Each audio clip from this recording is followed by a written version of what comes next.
What up, everybody? Welcome to the most lit live stream this side of Washington, D.C. It's your host, the one and the only Coach Keith. Yo, what up, people? It's good to see you all. Let me turn this volume down a little bit. New program tonight, so let me know how it looks, and let me go ahead and turn up this desktop audio a little bit so we can get that pumping in here too.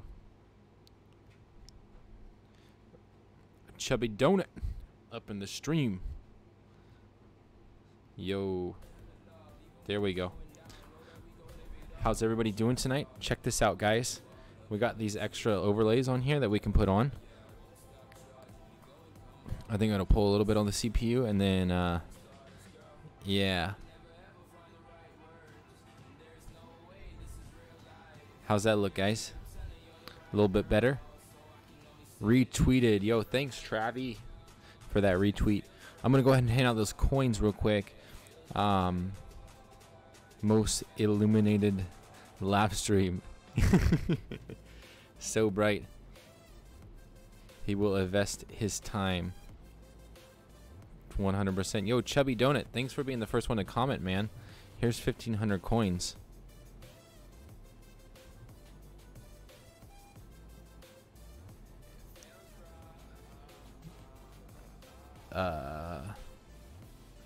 And then we have Consolation Travis with the 200. Yo, someone could know how many likes we have up in the stream. That would be perfect, because I don't got the stream pulled up anymore, because I can do everything through literally the platform that I'm on. So cool, so cool. So I'll give out tweets after that, and then let me go ahead and actually, yeah, I need to go ahead and share this across platform. Usually I share before I go live, but you know me, sometimes I just skip a beat. So today we got a few things planned. We got I'm going to go over how to calculate your year-to-date return. That's going to be more for the beginning investor. I figure it's a question that'll probably come up in the feed, in the stream, on the channel at some point. So I'd rather just have the question answered. Plus, it's pretty easy, and I think it's something that is good as a beginning investor to be able to calculate. So there's that, and then we'll also be doing a bonus. You'll get a bonus episode where we'll be covering my stash recap update.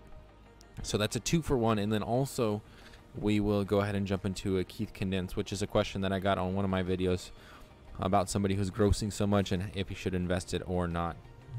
So yeah, I think it'll be good.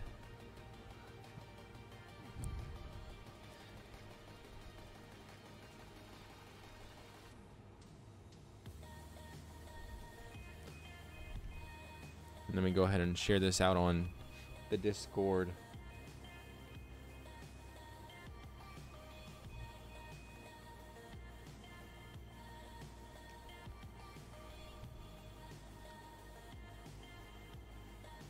But boom. All right, we are back. M1 does money weighted return, which is less straightforward to calculate. Yeah, Streamlab, finally, LOL, yes. Have you tweeted, Keith? I tried to retweet, but I saw no. Yeah, no, I just put it out. I don't like M1's new platform. They changed it up? Yeah, you talking about on desktop or the mobile? Look at how easy this is for me to switch, guys. Look at how easy it is for me to switch. Ready? How cool is that? Switching that fast.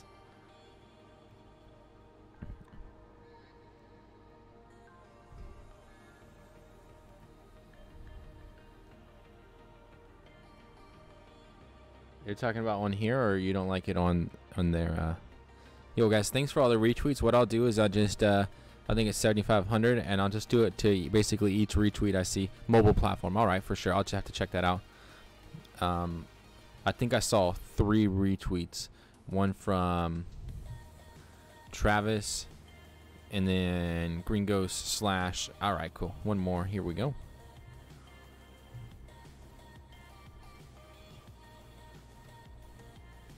I like that you can switch between different types of returns on M1 app, but I wish it remembered the last one you picked. That's true, yeah. Like, so you could compare, I guess. I'm gonna check the app. I didn't see any, maybe I haven't updated it yet. I probably haven't updated the app yet. So if I haven't updated, oh, I totally dropped my phone. Yeah, I don't think I updated the app yet. Mine looks like that. I don't know if that looks normal. Guys, how good does this stream look though? I changed up the camera, so now I don't have squares on it. Like, look. Woo-hoo-hoo-hoo. How cool is that? That's pretty cool, huh? Yeah, way cool. Anyways, so it's the little things that can impress me. You know what I'm saying?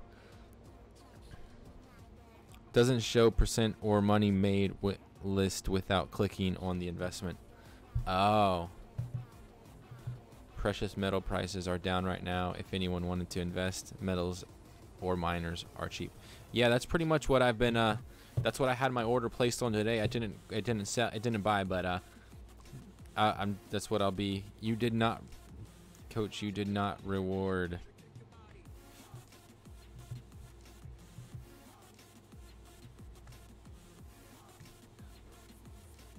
Oh, wait, is it not working through the stream? Oh, it's not working through the stream.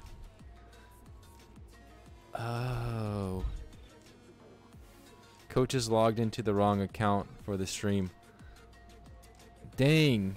Oh, because I'm commenting as Keith, huh?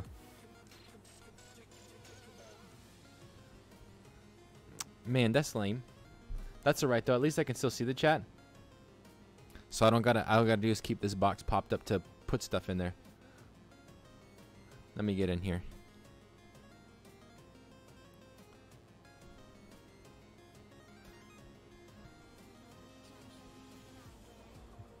So none of it has been rewarded, from my understanding. Not even. Oh yeah, because I'm. Ah man, that stinks. Because I'm not rewarding it as Coach Keith. I'm commenting as Keith. That's weird as heck, but whatever. Alright, we're going to get it right now. Yo, Chubby Donut. I don't know if you'll get this, but this is for you.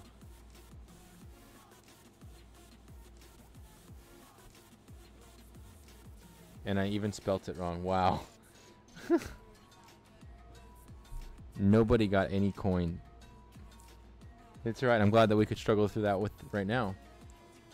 So I need to call you, but didn't get around to it. But I had a rollover 401k drop in my M1, and I'm over $55,000. So what happens?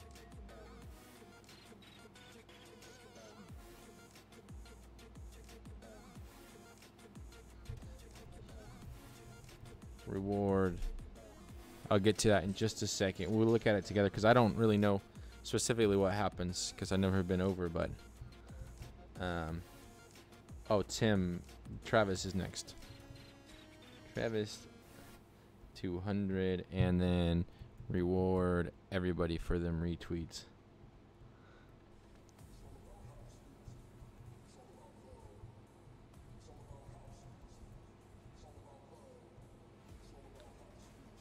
And then there's 4 likes up in the stream. We'll go ahead and do 2,000 for that. That sound good? All right, cool. I'm going to go ahead and pop this chat out. And then exit out of that. I'll exit out of that one. All right, cool. We're going to go back to this one. Alrighty, cool. We're back.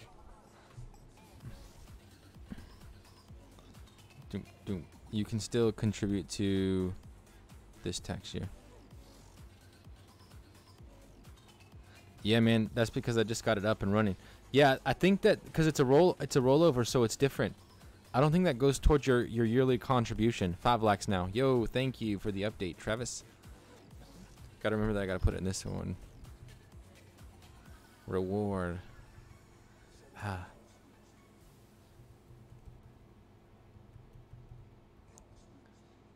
That's my take. I have one set up on auto now. I have $11,000 in there for the year. Yeah, that's what I think. That's what I think.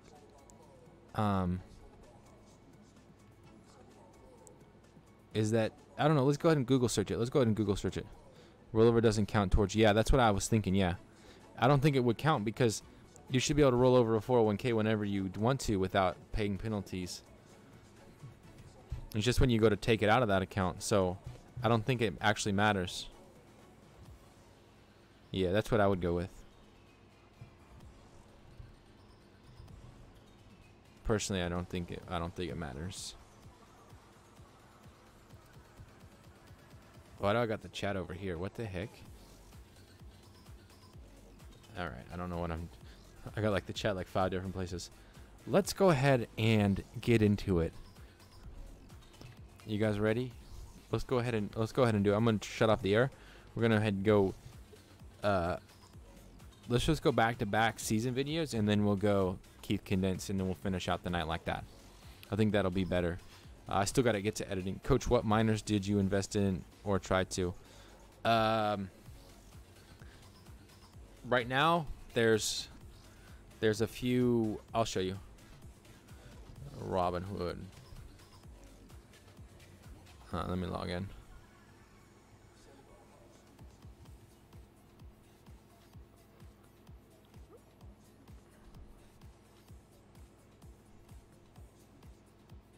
So there's a few that I would say that are mining companies. It's TRX. There's this one, Ring, and then there's BTG. IAU and SLV are going to be just ETF for gold and silver, I believe. Like, I'll go ahead and put up one here. This is TRX. Don't look at my average your average cost. Like, this thing has literally killed my account because basically over the last, so this was when I wasn't buying this right here. I was buying, you gotta look at the 5-year. So this right here, this peak up right here, Brexit, this is when I started buying that stock. So I bought it all the way up to the very top and probably bought the most at like this area right in here. So yeah.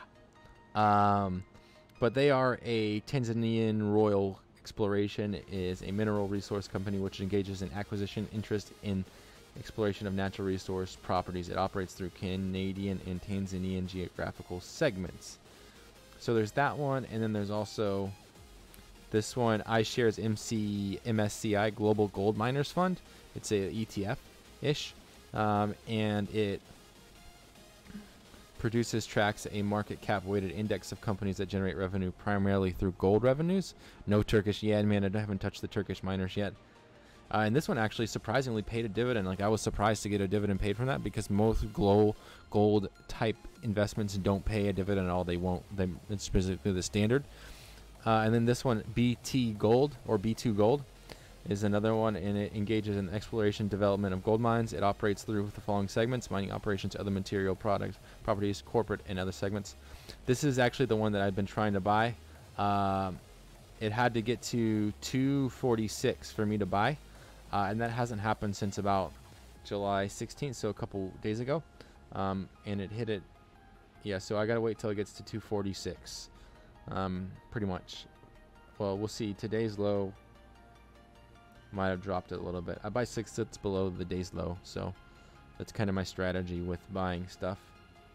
I don't think it's going to say the high and low of today, but the low looks like it's pretty much on the open, which was 248. I was worried I was over my 550 this year and didn't know how I got invested. I will be super happy when I get dividends next year. Yes. So true, man. I'm invested in Helicon Mining right now, HL. There was another company that I was invested in. Let me see. I got to go to my actual stock document for that. because it's old. It's old now. I have to go to sheet number 2. It is AKG is the other one that I was buying. KG.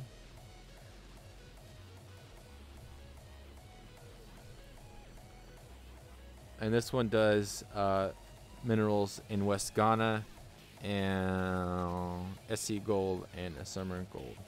So this was one that I had too. Same kind of thing though with the 5-year. I bought this right here almost the entire time. So right now, as you can tell, it dropped all the way down to like 40 cents or so, which probably would have been the time to buy, because you would have doubled your money basically in a matter of a year or less than that. December 8, 2017 to May 2015 went up $1.22. That's crazy. So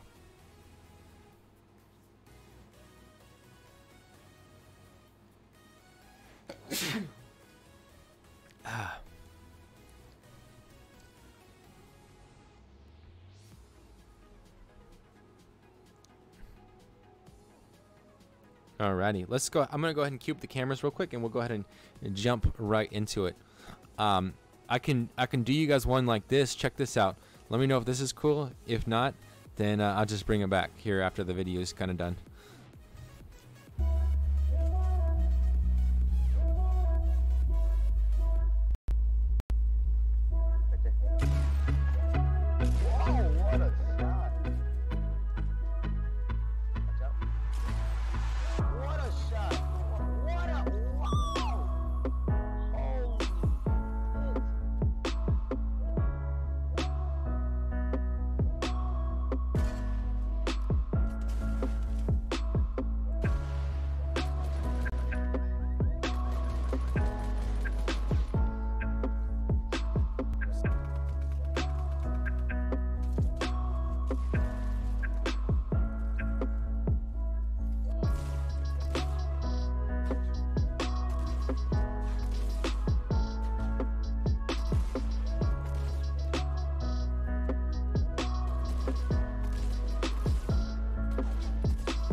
Mic real quick, and hey, I know it's kind of like instant switching, but it's good for now, you know, so it'll work. But we're already actually recording, so we're gonna go ahead and get into it. Let me just pull up the actual document and start recording on here also. We'll move that over there.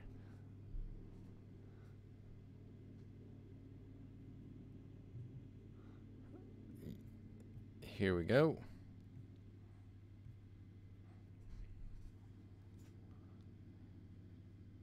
And start recording there. Alrighty. Here we go.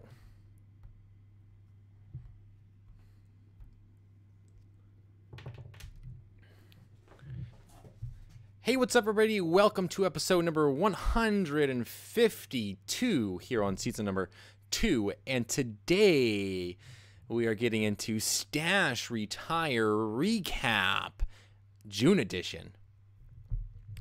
So these videos are meant for educational purposes only and not meant to be taken as financial advice. You are responsible for your assets and to properly protect them. So always, please do your own research.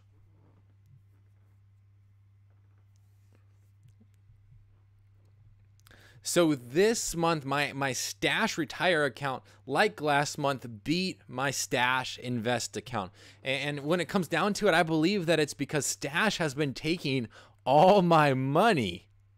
All right, come on, I'm joking. Come on, guys. I actually think the reason for this, like I was saying in the previous Retire Recap videos, is because I've been able to buy a lot more equity or stock ETF holdings instead of that bond holding that I call Park My Cash, that has literally been taking and sucking almost all my money that I put into my Stash Invest account.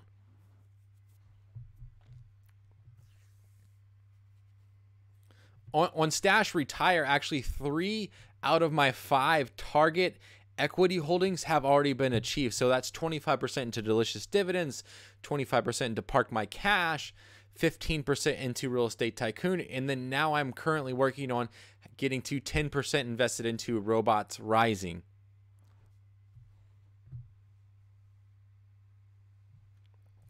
Which right now Robots Rising sits at about 5%.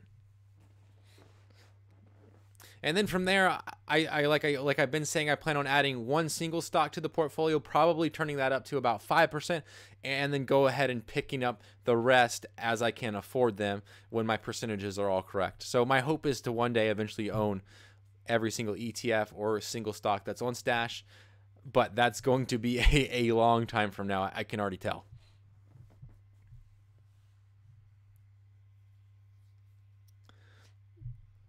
But if you're sitting there kind of wondering, like, Coach, why do you run your account like this with target percentages and then regular monthly deposits and very, very structured on your account? And really, I think it comes down to, for me, I like the super basic kind of account. It doesn't take a whole lot of time. I don't spend a lot of time trying to time the market with this account. I don't spend a lot of time trying to buy a lower stock or buy a higher stock or predict where I think the market is going. Which honestly, for me, helps alleviate a lot of emotion because everything is already planned out. And all my job is to do is basically execute the plan. So basically, my plan with Stash Retire is that I get to buy an equity basically every 2 weeks. I deposit $20 or $15, and then from there, I basically purchase the lowest target percent ETF that I hold. So for instance, like I just made a deposit today and bought Park My Cash because Park My Cash was at 24%. Well, I need to be at 25% before I can move on to buying more Real Estate Tycoon or even buying Robots Rising. So that's how that all came about. So it's like a tiered level. It's like Delicious Dividends is number 1, then Park My Cash number 2, Real Estate Tycoon number 3, Robots Rising number 4, and then whatever single stock I choose to pick will be number 5, and then the rest of the ETFs will be number 6. You see what I'm saying? But let's go ahead and leave kind of the strategy alone, and let's go ahead and talk numbers on the actual account. So this month, I grossed $34.62, which, I mean, if you minus the $30 deposit that I made or the two $15 deposits that I made, you get a net growth or net, you get a net income of $4.62 or 1.10%. Last month was $6.48 in net growth and also a 1.54%. And in case you want to like look, 2 months ago, it was my net growth on the account was $4.68 or 1.11%. So it pretty much did what it did in April again in June, which, hey, is great. Making money is making money regardless of how much I made. I mean, in the last 3 months, I've done almost 4% already.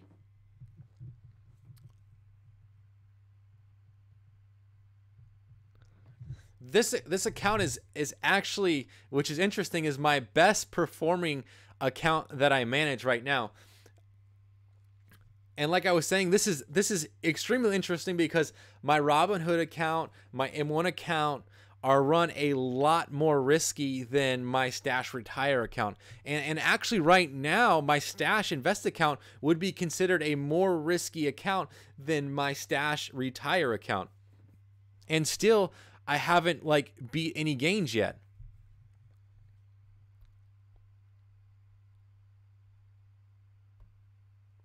However, as far as my year to date goes on the account, in total, I've grossed or netted actually $8.63 for a total of 1.59% return on year to date.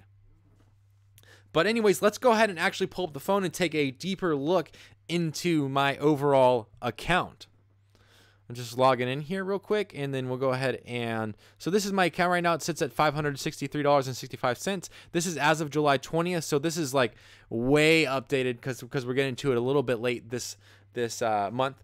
But anyways, and right now I've done a 5.75% total return on that actual account. Let's go ahead and take a look at my overall portfolio. Right now, 27% invested in a stash, and that's because... or into Park My Cash, and that's because I made a deposit and bought Park My Cash today. 25% into Delicious Dividends, 15% into Real Estate Tycoon, 5% into Robots Rising, and then I haven't again picked my single stock that I'll be purchasing, but that should be decided here probably in the next like 2 to 3 months. So be on the lookout for that. And then as you can see on my balance, it continues to climb. I think that there's issues going on with this chart, but that's for another video, like I said in my stash account. And then we'll go ahead and take a look at the actual account history.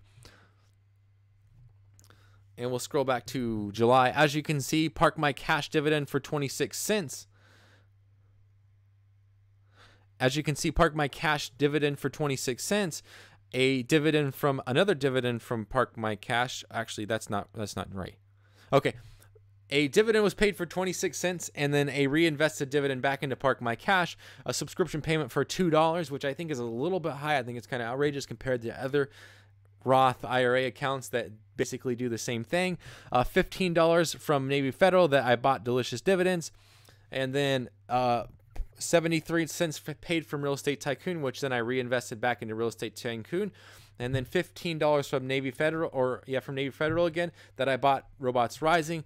And then Delicious Dividends paid me $1.14, which was then reinvested back into Delicious Dividends. So this account is actually pretty nice because it does have a DRIP system, so a dividend reinvestment program, which I think is really cool because I don't have to like focus on where these dividends should go or what I think I should do with these dividends. It pretty much is all automatic and just kind of continues to make that circle. You know what I'm saying? But anyways, I do look to see where this account compares to my stash account here in the next like 2 to 3 months and see if they eventually balance back out to equilibrium or if Stash Retire is the front runner because I've been able to buy so many equities and ETFs at that lower price because of the little correction that we had January into February, March, April, May, and that kind of thing. Anyways, we'll go ahead and leave it right there. Let's jump into the question of the day, which is what movie, picture, or video always makes you laugh no matter how often you watch it? For me, this is my favorite video is The Master of Disguise. And I could watch that video hands down like 3 to 4 times a day, and I would still laugh almost at every single part. I think the guy is just hilariously funny. I love his acting in that. I think he's just, I mean, for me, it literally is just so funny that I don't know. I literally laugh every single time I see it. So that would be the answer to that question, I guess. Anyways, like I was saying, if you got a question regarding Stash, Acorns, Robinhood, as well as general investing, business, Etsy coaching, and M1 Finance, post those questions down below. Please don't forget to subscribe right up here and check out my Stash Retire Recap May edition. Check out this video right here. And as always, thank you for watching. I really appreciate it. Yo, running back through the chat, boys. Let me go ahead and actually stop this real quick, and then I'll stop the recordings. And boom. All right, cool. That's exporting. Let me just go stop these 2 cameras, and then we'll be all good.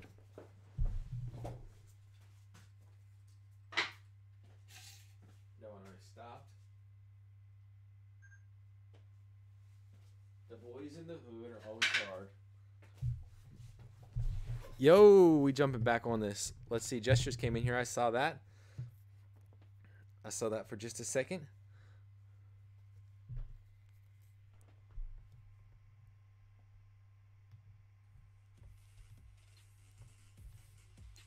Running back through that chat real quickly. I have Slash winning this week. Not so fast. There's still time. Exactly. Well, no silver for me this week. Yo, that's all right, man. You've got like, what, 16 ounces already? Dang, that's my go-to. I don't know what was the go-to. At Slash, you going all in? I don't think he's going all in. Well, no silver for me. Not so fast. There's still time. Keeping it positive, Slash. I like that. This is my 5th time lost all. Ooh, count your silver before they hatch. Saturday average out to 50% over time. So true. Flipcoin. Here comes the loss. 1 like equals 1 blueberry smoothie. Oh my goodness, what am I doing? Nice one, Tim. You guys are just Flipcoin over here. Have you written an investing policy statement? I'm working on mine. To be formulaic about investment management. I don't think I've specifically written out an investment policy statement, but I think I really have my strategy fine-tuned, if that's what you're specifically talking about.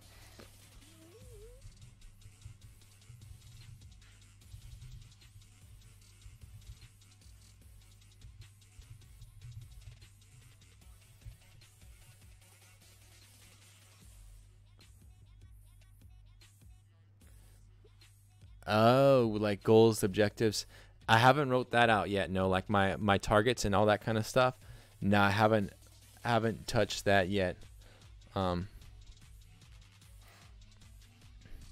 like general rules, I would say I know my strategy and what I'm going to do. I would say I haven't thought about where that portfolio, where I would like to see that portfolio at going into the future, specifically right now. But that's something that I should definitely get on, and that would probably make for a good video. I'm going to go turn on this air conditioner real quick so it don't get too hot in here. Dang, Stash is a ripoff.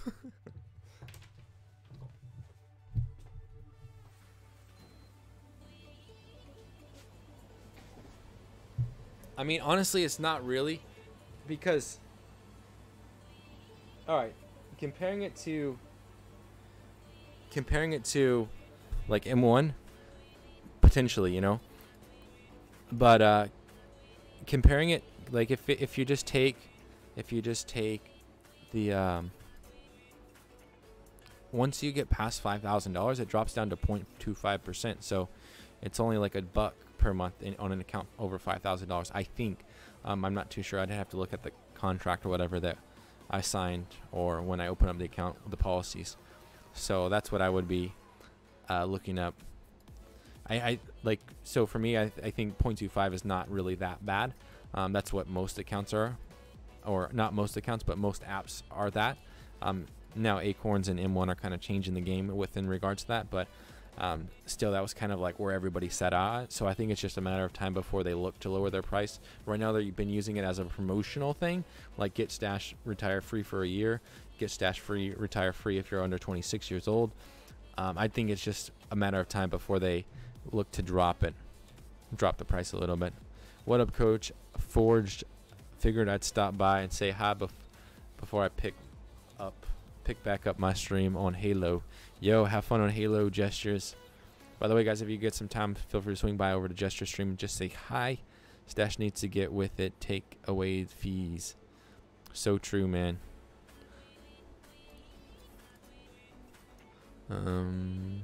I put $5 in each stock every 2 weeks. Not sure if that's good or not, but that's all I can do. One Stash. Tim, it'll add up better than most people do. I'm getting double digits on Stash. There you go. Thanks, Ghost. Corporate cannabis is just junk. Yeah, for right now, I think it is. I think it was way too overvalued, and so it's still correcting. LOL. Didn't see Jake roll in. Awesome. My blueberries are very ripe. I think I'll need to toss them. You better eat up, man. Blend them up and eat it up. Might make a good video to do. Yeah, exactly. That's what I was just saying. Yeah, I think so. Oh, is my go-to now. 1, 2, 3, 4, 12.5. There you go. That's good returns, man. I'm looking to go all in here soon. The expenses really only start to kick in when you have large accounts. Yeah, exactly. And I don't even think like 0.25% is not like.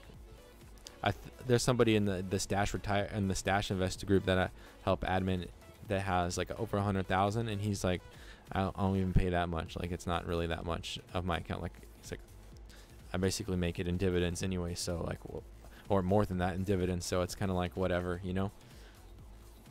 I do know that like $2 a month for my account, being that it's under like $1,000, is like still pretty hefty.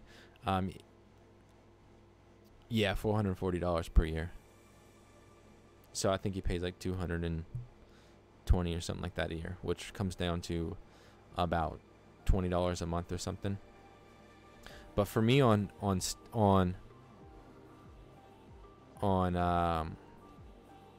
my account, like even if it was $1,000, I would be losing like, I think like 20. I would be losing I think 2% of my growth in fees. So like right now it's half of that. So right now I'm losing about 4.5%, maybe. Actually I would say a little bit less than 4%. I would say maybe close to 3% of my growth on that Roth IRA account, because it's so small and because that fee is so much for how much is in there. So the percent is like almost like 3% is what they're charging me.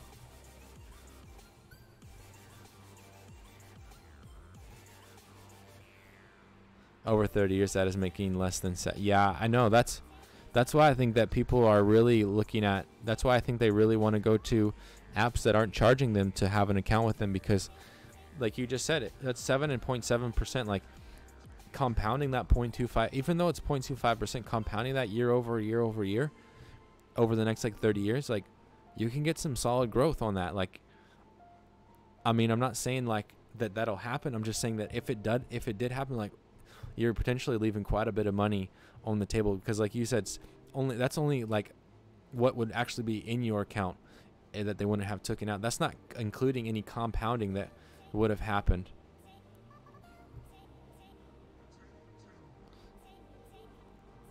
So just, I guess, a thought right there. Definitely that's something to think about, leaving 7.7% on the table, and then potentially more, like maybe even like in 30 years, usually you double usually within the first 10 years from from running calculations and stuff like that.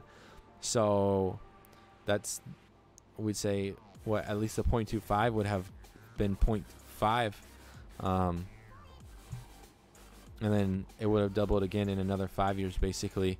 So it would be 1% in 15 years, and then in another like 2-3 years it would be another 1%. So like that's it's easily probably like, let's go ahead and put that in compound. Actually, let's go ahead and put that in compound interest real quick.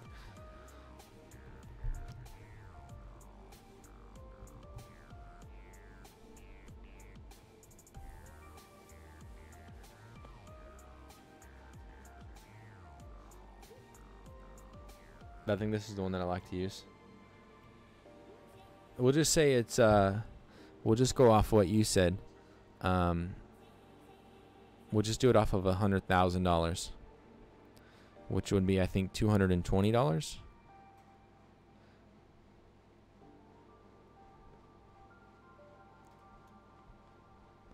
I don't know. I can't find out where you put it, but I think it was $220. So we'll just say the current principal is $220 that you pay per year. Yearly additions is another $220, right? Years to grow, $30, and we'll just say that it grows at like what, 7%. We'll just be generous and say that it impounds at 7, and it compounds one time annually. So it could compound 12, but we'll just go ahead and calculate that. You're leaving $23,000 on the table on a $100,000 account over 30 years. I mean, yeah, it might not look like much to begin with, but like,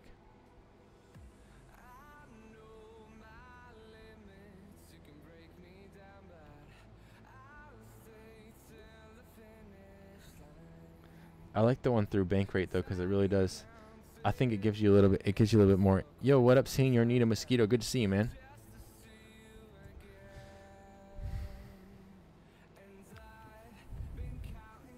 We'll do the same exact thing. We'll just say starting amount 220. Say you save for 30 years at an interest rate of, we'll just say 7 to be a little bit generous, but not like overly. And then your additional contributions are $220 per year, and it compounds annually.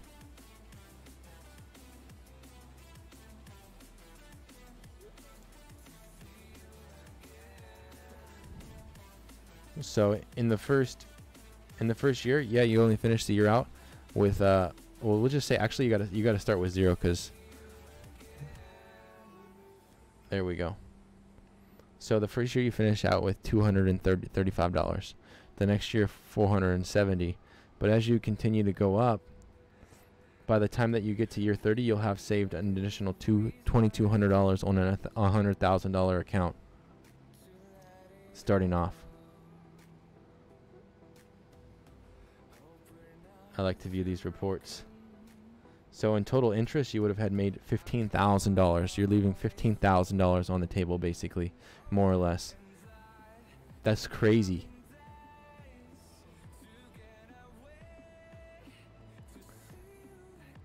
I mean, well, let's look at it.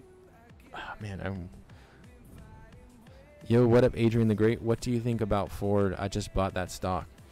Yo, man, I'm not too hype on Ford. Honestly, I don't know enough about that company, so I couldn't really give you an honest opinion. I'd probably eventually buy some just because my brother works there as a mechanic, so that's something that I looked to do. I just haven't figured out what portfolio I'm going to put them in, whether that's going to be on Robinhood or I'm going to buy them on Stash. But it'll be something I'll probably add to my portfolio eventually, because that's where he is employed. And yeah, that's my personal opinion. It wouldn't be any reason besides like if they're a good business or not. It would just be basically because that's where he works, and so I'd probably just dollar cost average that on a whim, which means that it probably wouldn't be a big holding in my account. But as far as they go, I do know that they pay a pretty big dividend. I think the car industry right now is struggling to figure out their own again. It seems like people are wanting an alternative to cars, vehicles, or maybe just cars that can do things better. And so we shall see, man. Give it time. I would say go ahead and read more articles about it. Read articles specifically that say it's not a good stock, and that way you can kind of know what you're getting yourself into. And then I would look for reasons why whatever their article's saying are not true, and then continue on from there to maybe get you a little bit better confirmation, or at least let you know like more of the risks that you're exposing yourself to by buying that company. But I mean, it's again, I feel like it's, for me, I don't really have an opinion on it. Yeah, at least Ford has profits, unlike Tesla. That true there.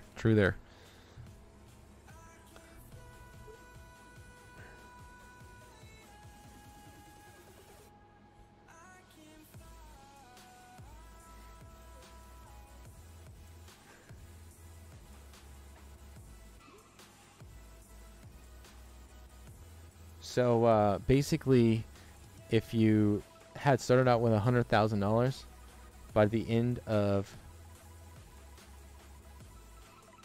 year 1, you would have $107,000, but by the end of year 30, you would have $783,000. If you got rid of that and only calculated the starting amount, you would have $761,000. So like about $22,000 extra right there. So I mean, that's like easily one semester of college, basically, or a wedding or whatever it is, like maybe something like that. just to think about. Anyways, let's go ahead and jump into the second coach can get Elon Musk attacking Tyra Fuse because his sub was a bad idea. Kind of funny. Yeah, man. I don't know what's going on with Elon. I think he's good, but I don't know. I need not say more. I need not say more. That's all I'll say. Let's go ahead and get into the second part of this video, and then we'll jump into the coach condensed part after this. So I'm going to go ahead and start recording up again. I'm going to put in the I will be right back this time.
Mic real quick, back up to where it was supposed to be at, and that's good over there.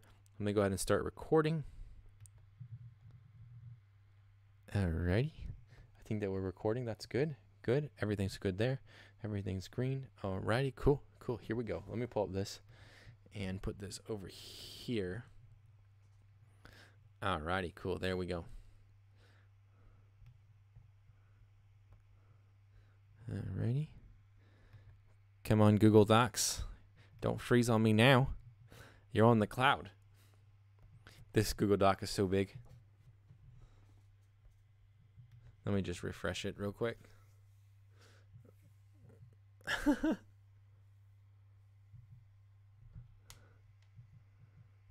there we go. Here we goes. Here we goes. Alrighty.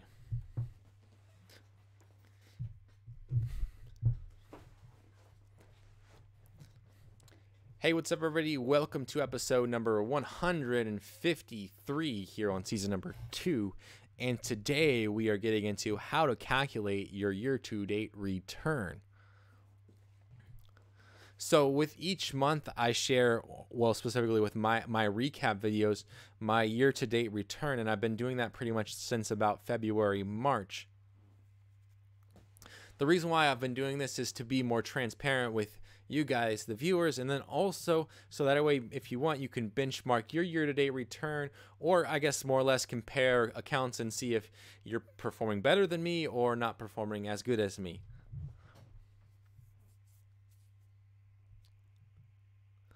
So the reason why I'm making this video is because I guess I kind of got like this sense that eventually I'll be asked, how do you calculate a year-to-date return? What's a year-to-date return? All that, those kind of questions that come with that. So I figured I would at least start the process of making videos to talk about year-to-date return and why it's important, how you calculate it. So this is how you calculate.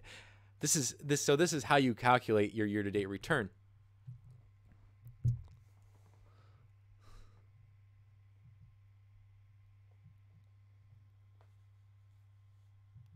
So on this sheet here, I've already calculated a few different year-to-date returns. Actually, I've calculated 4, and I don't know if you guys will be able to see that. I'll try to get another column or two over there, so that way you guys can see a little bit more.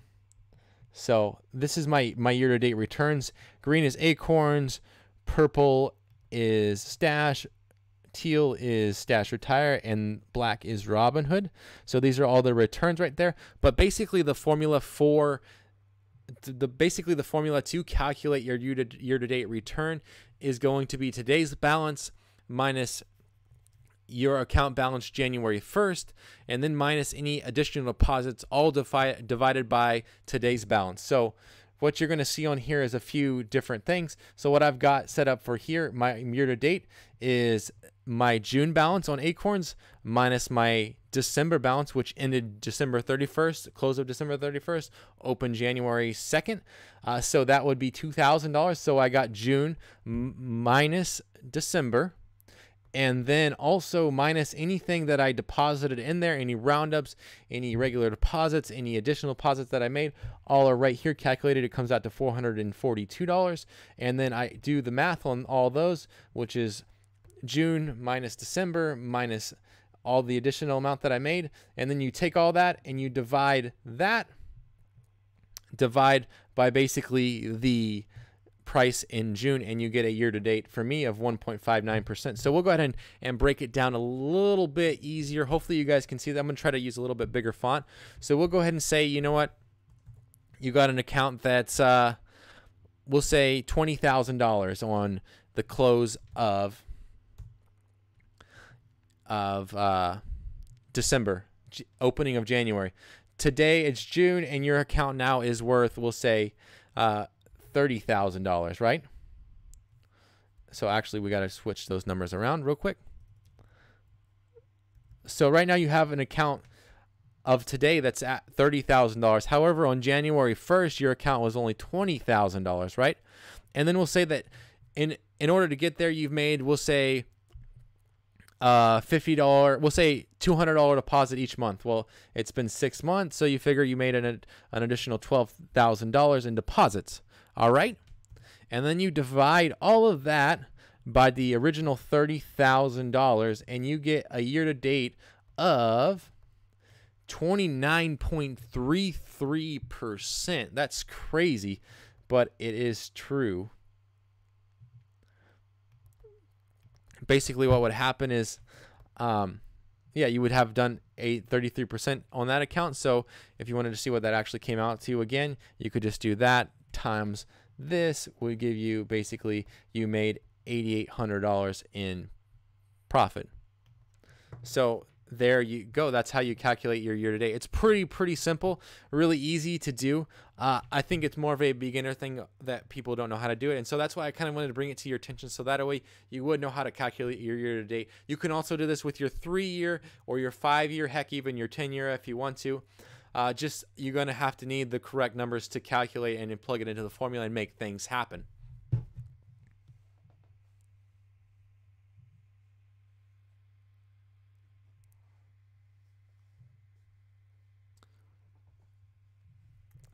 And then another idea on calculating year-to-date is maybe taking into consideration the dividends as actually deposits that go into that account. So that way you can get solely basically growth on your account and not including those dividends that were reinvested. Just an idea.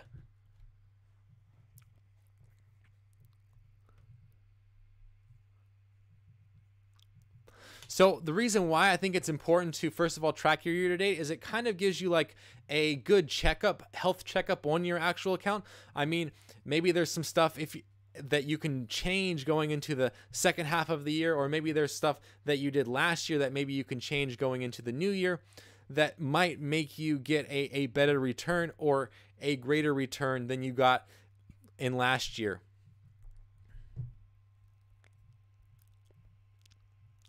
I mean, for me, I couldn't imagine like walking around thinking like my account's growing, my account's growing, my account keeps on growing. Like, look, I make deposits and it grows a little bit. I make deposits and it grows a little bit.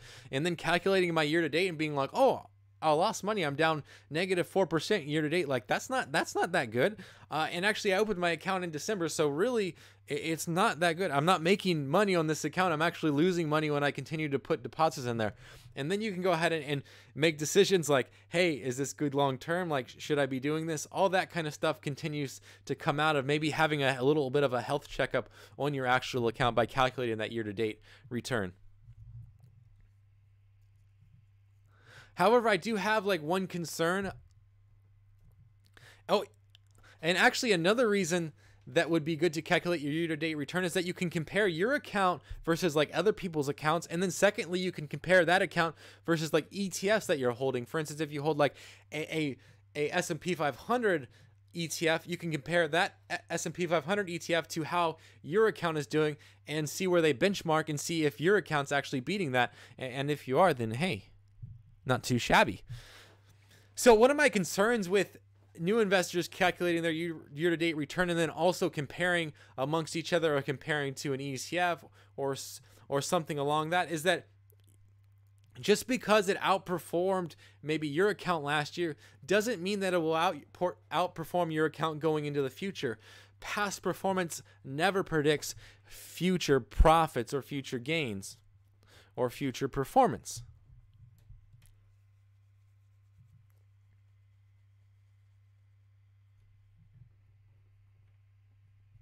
So I think that it's important to not like completely like change up your entire account because, hey, you know what? This year I didn't beat the S&P 500 and that's just terrible. And so I'm going to go ahead and sell all of my assets and move them over into real estate and because I'm done with it. Like, I don't think that you should be that dramatic with an account. That sounds to me pretty irrational. I would say that it would, in my opinion, it might be a good idea to make some changes, but maybe not major changes on your account. Maybe start with little changes. I know for me specifically, I would start with little changes and try to make adjustments, maybe 2% or whatever, to maybe set myself up for better performance the next year. I just don't see myself ever throwing out the baby. I don't totally mess that up. I just don't ever see myself throwing out the baby with the bathwater.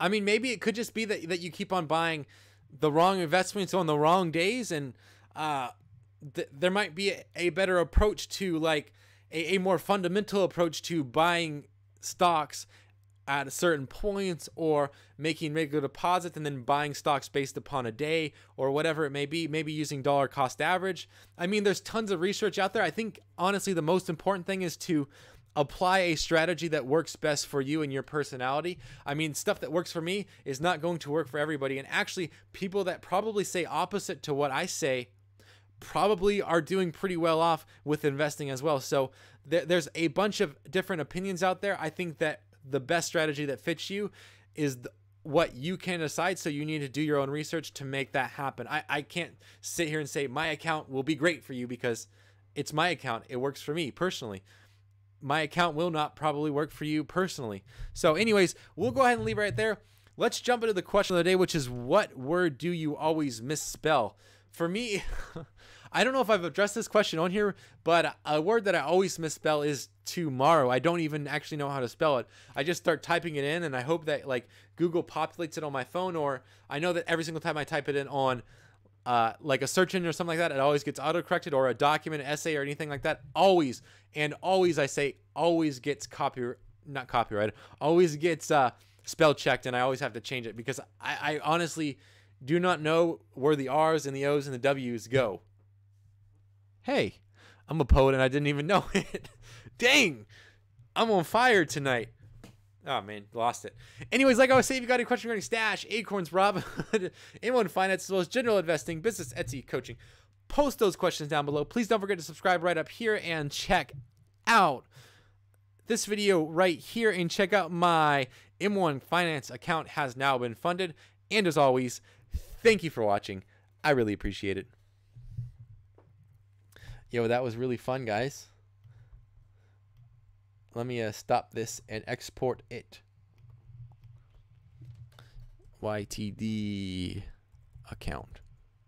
Did I do a pretty good job? You guys feel like I did a pretty good job of explaining it? I mean, I hope I didn't go overboard, but I think that's pretty simple on how to record it. Running back to the stream tomorrow. Yeah, exactly. Something like that. See, I would never even know. Yeah, most people do use the wrong benchmarks.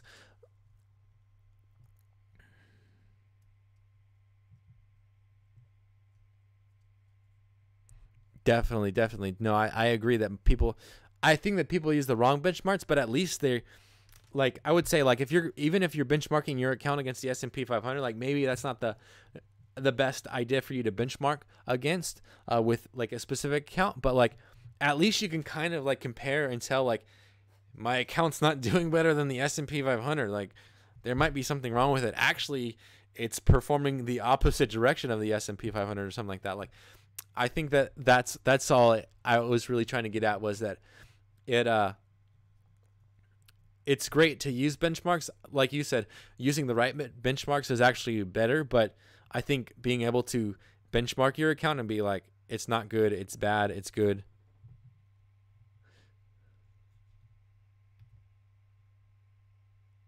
Oh, I was skipping some frames a little bit ago. Oh, well, it happens. Let me go stop recording these videos real quick.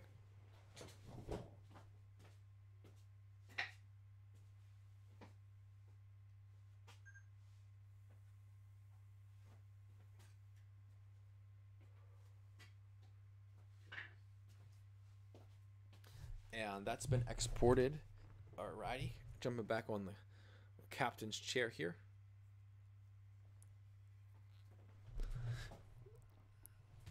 Bang, bang, bang, bang, bang. I think that I exported this one already. Yes.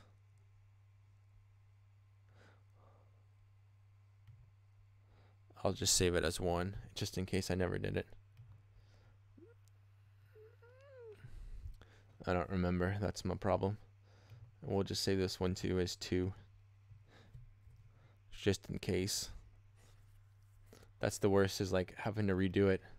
I never want to redo a video ever again.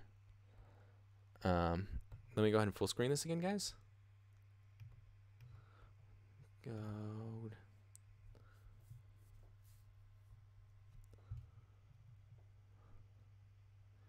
Did I?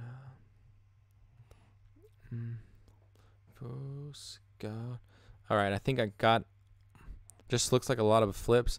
The giver has to pay off gift tax if it is way over $1,400.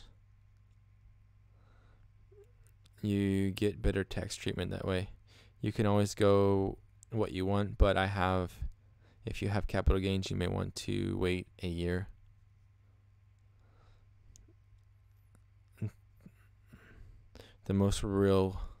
That's the most real coins I've had, I think.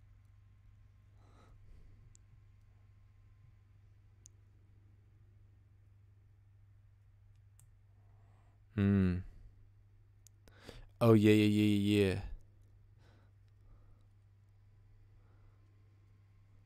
That's what I should have done. You're right. Because Slash said so. I'm taking my money out of stash because Slash said so. You can go what you want, but if you have capital gains, you may want to wait a year. Yeah. You get better tax treatment that way. Travis, you paying taxes on your silver stash?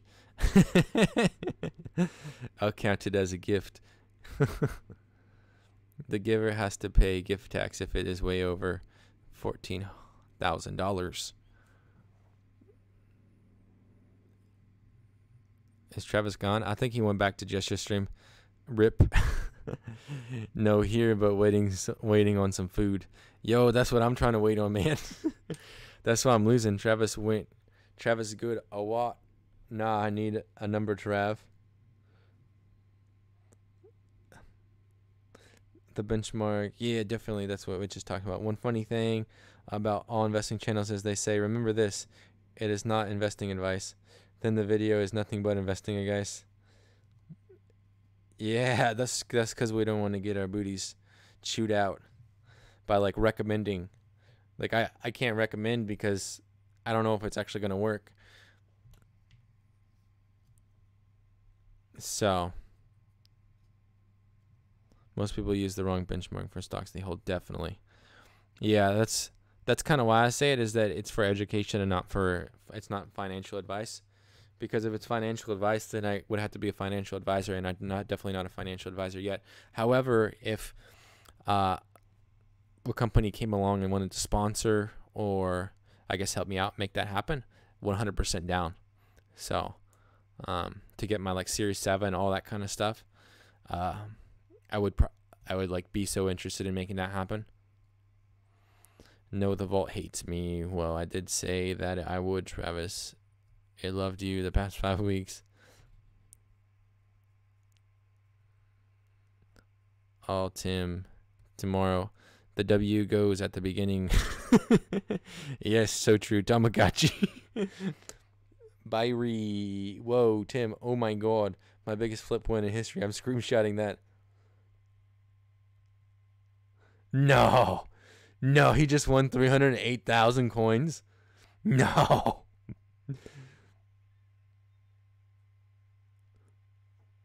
Dang, you guys got so many coins right now? What the heck? That's because you guys held over from that BTC, huh?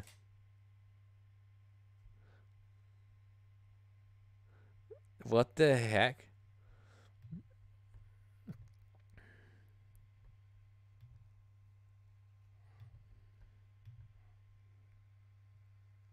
Oh, that's because you guys got a good flip. Yeah, that would make sense. That's so many coins. Ah, man. I'm going to go ahead and turn on the air conditioner for about another 5 minutes, and then while I get this question pulled up, and then we'll go ahead and jump into Coach Keith Condensed.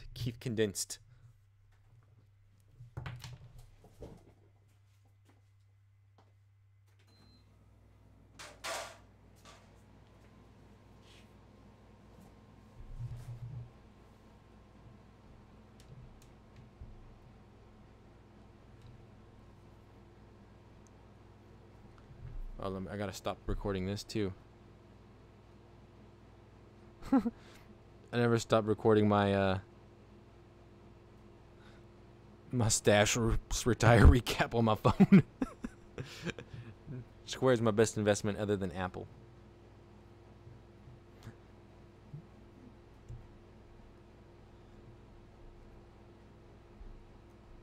No fair or square. Slash.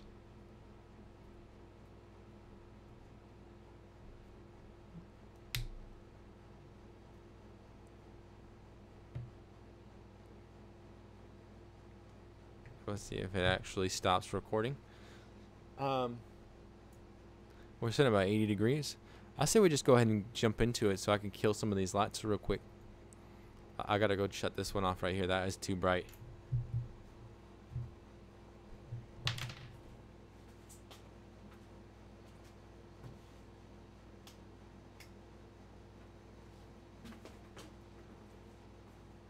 I think that looks a little bit better.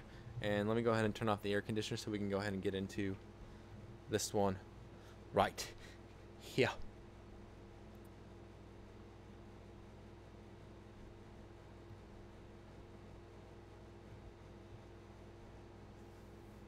To trust in you, we're invincible.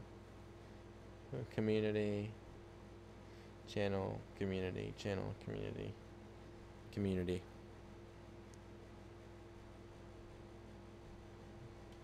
Alrighty.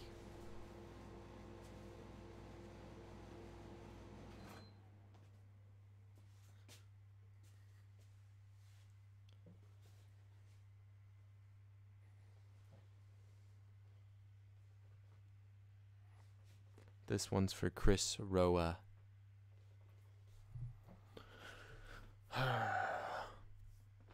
Let's go ahead and plug in.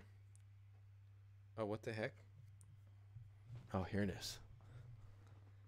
I gotta fix the headphones real quick. Alrighty. Someone might touch 1 million this week. That would be crazy. Here we go. Recording. Alrighty. Here we go. Yo, how come we don't have any music going on right now? Hey, what's up, everybody? Welcome to the live stream, or if you're new and watching this at a later date, this will be known as Coach Condensed. I'm trying a new OBS system, so I hope that this audio quality is good, and then also the video feed is very good as well. It's a little bit different, but I hope that it still works out for you guys. There's some different things that are up here on the stream now that are kind of popping up, and also I don't have these weird lines that I was having before with that. So anyways, we'll go ahead and get into the question. This question comes from Chris Roa. They ask, hello, love the channel. Yo, thank you, by the way. That's awesome, man. I enjoy the channel too.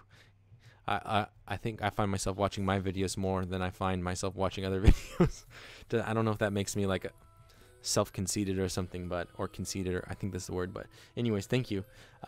So if your income is around $13,000 gross, is investing $2,000 a month a good idea?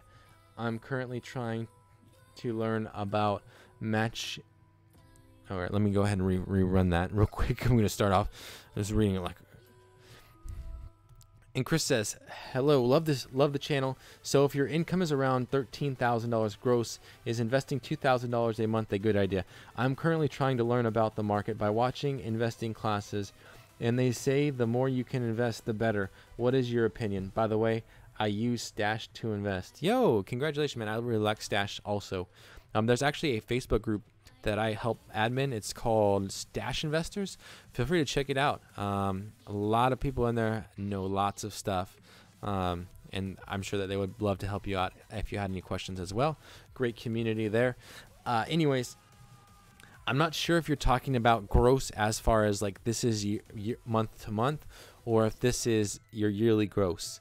So I would say at $2,000 a month with a $13,000 yearly gross is a mathematical impossibility, and you're going to be losing money. So that's why I'm guessing that you're talking about $1,300 gross every single month, which is good. I would ask, what are you netting? Because if you're not netting over $2,000, then you're still going to have a mathematical impossibility and be basically investing money that you don't even actually have. So you're going to have to take out loans too and make that investment. So that's just another idea to think about right there. I assume that your gross is probably a half that. So I would say around $5,500. Actually, $6,500. My bad for the incorrect math there. So for me personally, like I use the golden rule. My opinion is to use the golden rule. I do about 10% of my what I make per month, or sometimes I even try to do, if I could, I would try to do like 20%. That would work best for me, I think, ideally.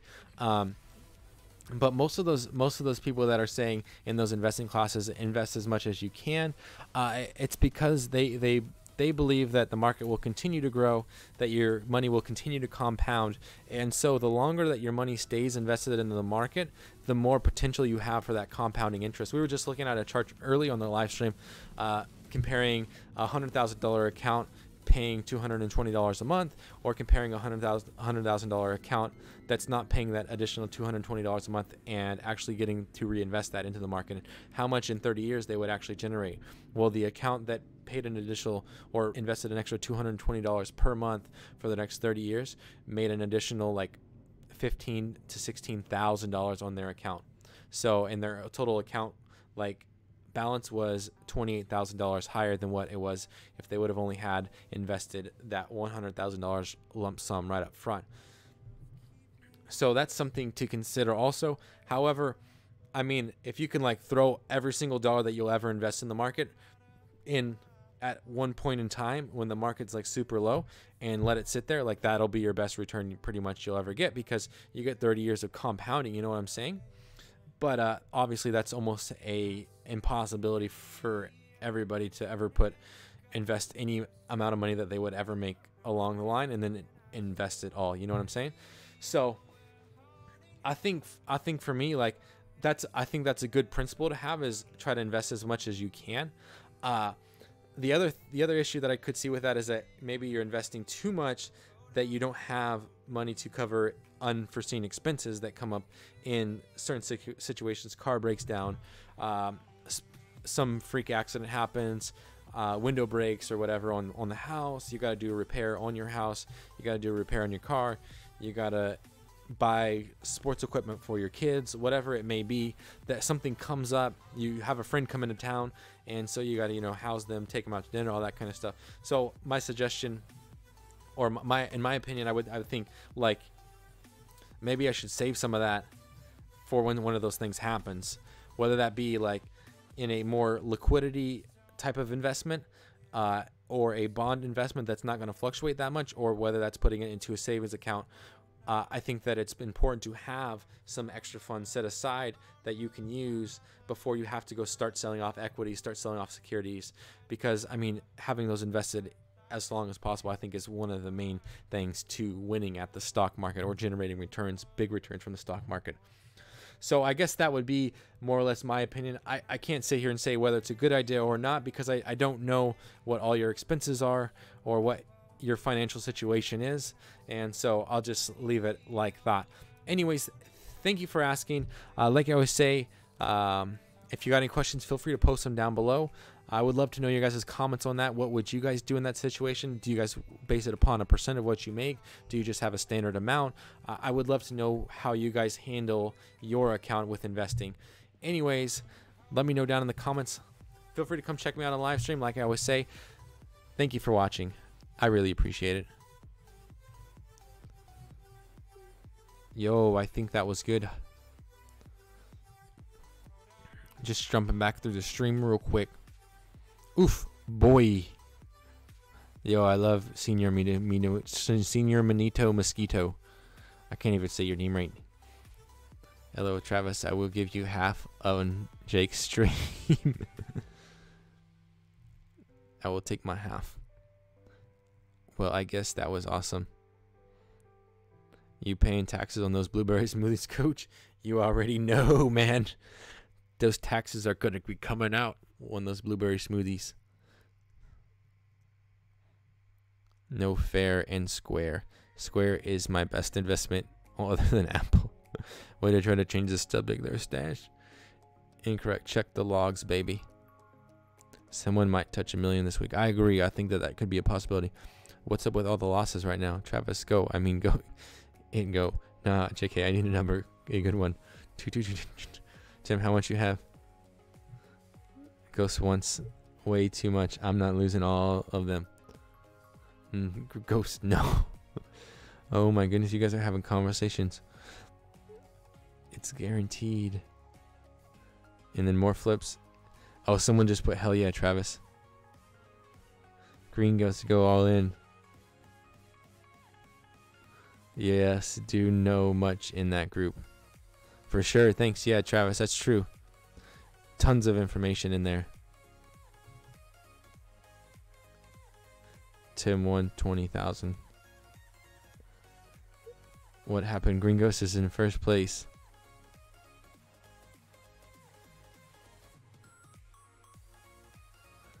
What the heck? Green Ghost just won.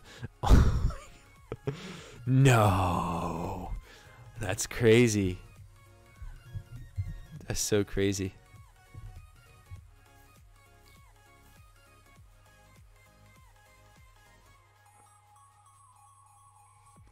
And then goes and heads and just wins another 10,000 for the culture. Yo. I don't have an ending slide on my screen. So yeah.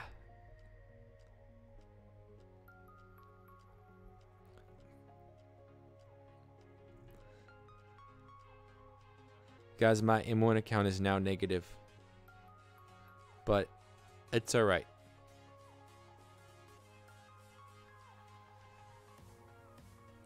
It's alright, because I will avenge it.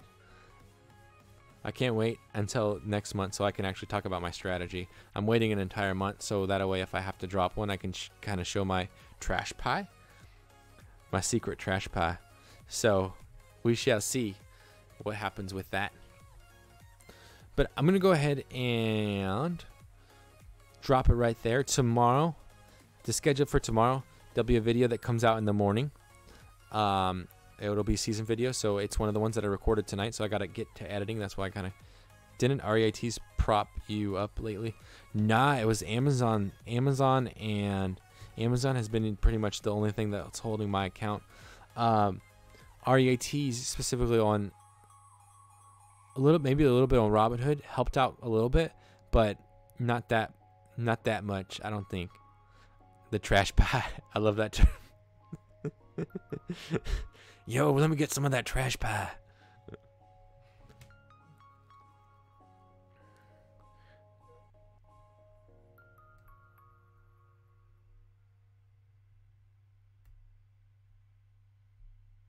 So, yeah, I think right now on M1, that's actually what's been hurting my account, more or less. So, it is what it is. So, anyways, guys, like I was saying, tomorrow we're going to have a morning stream. I won't be doing my gaming stream in the morning.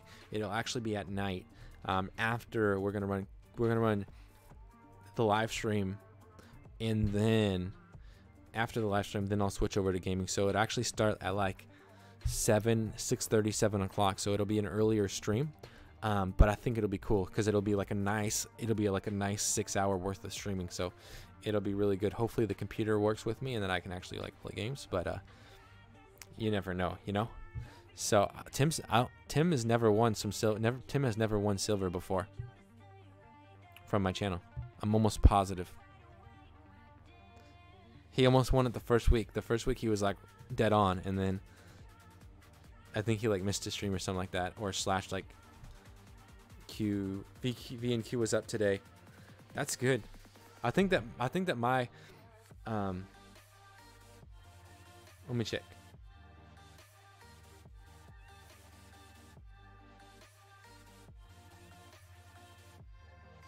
I think that my real estate ETF was up also. SCHH probably up. Mine was up 1.26%, and then also HPT, which is my other EREAT, was up 1.36%. So yeah.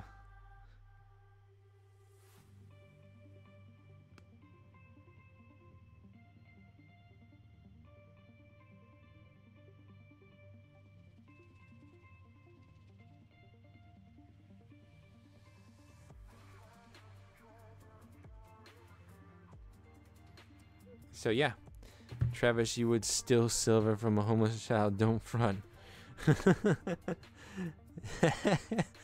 Anyways, so yeah, I'm super excited about tomorrow's like super stream. I'm gonna make a custom thumbnail for it. Hopefully it's a cool one.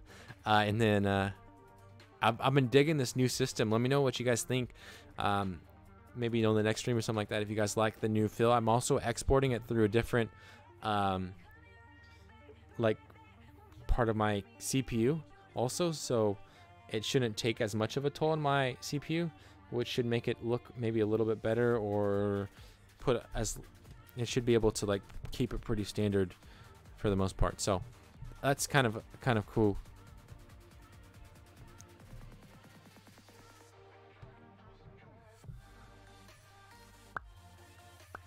So yeah, and then going into the weekend, same kind of schedule. You guys already know pretty much. Anyways, it's usual, right? Anyways, guys, thank you for watching. I really appreciate it. I will see you all when I see you tomorrow night. Anyways, thank you for watching. I really appreciate it. I'll be in the stream for about 5 minutes, and then I'm going to be peacing out. So, thank you.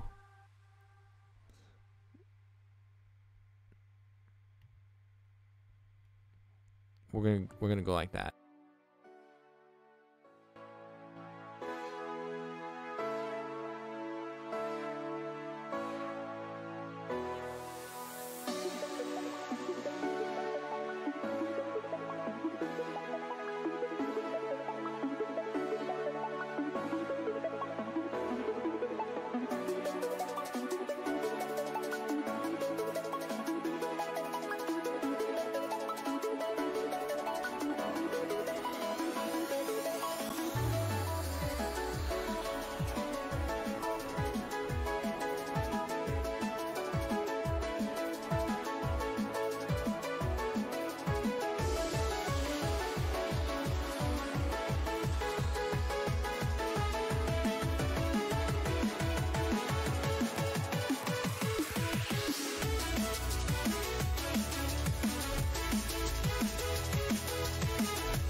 Looking down from the heights that we have built all by ourselves. And there is fear of the unknown, but we cannot lose control when we feel like the world is against us. We're trying to find ourselves without the defining words. We can no longer hold on to what only makes us hurt. We cannot sink into the dark. The vertigo is getting sharp. There's something greater than ourselves that we must reach for.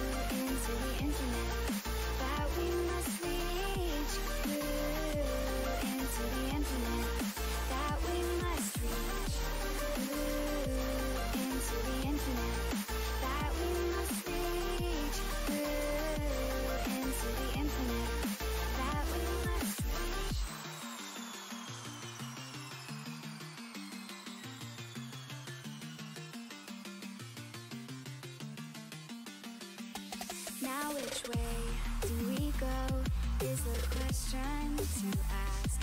There are so many choices that it's hard not to look past. What is real and what is fake, and the risk we have to take.